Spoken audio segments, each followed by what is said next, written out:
ఉన్నాయి. దేవునికి స్తోత్రం కలుగునుగాక.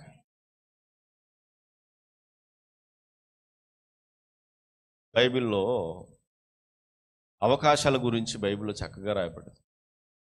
ప్రతిరోజు ఒక గొప్ప అవకాశం అంట దేవుడు మనకి.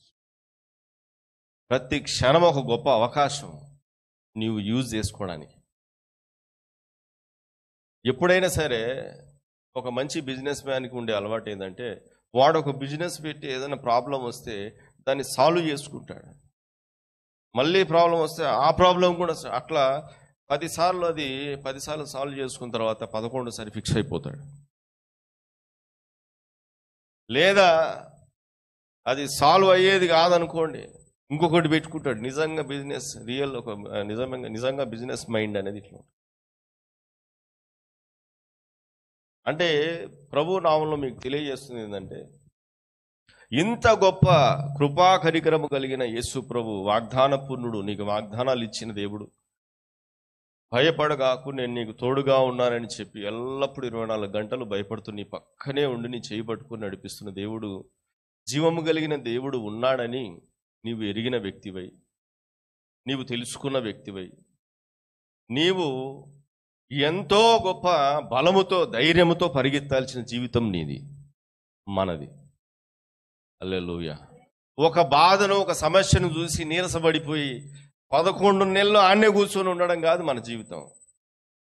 ఒకటే కానీ రెండే కానీ పక్కన యేసయ్య ఉన్నాడు. హల్లెలూయా.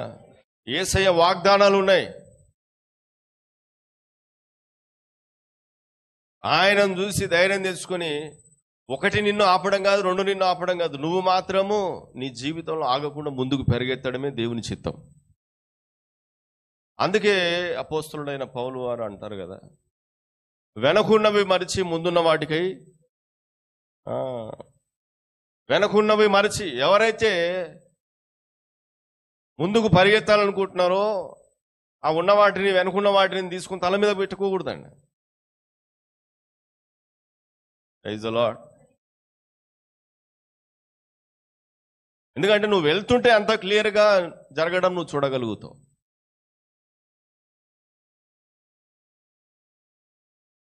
మనకు మంచి ఎగ్జాంపుల్స్ ఉంటాయి కదా.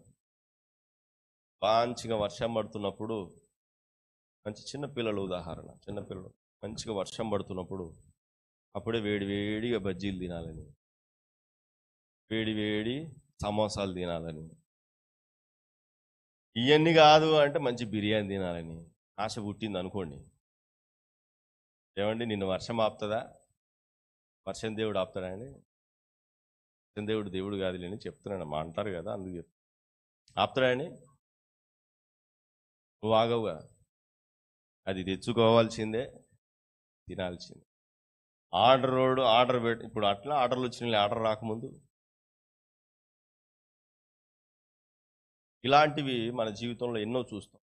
అయితే నువ్వు గమనించాల్సింది ఏంటంటే, నీ యొక్క అసలు సిసలైన నీ జీవితం విషయంలో ఇలాంటి మనసు నువ్వు కలిగి ఉండాలి. ఆ ఉన్నదాన్ని, ఆ ఉన్న ఒక్క సమస్యను పట్టుకొని 11 నెలలు దాంతో టైంపాస్ చేయొద్దు.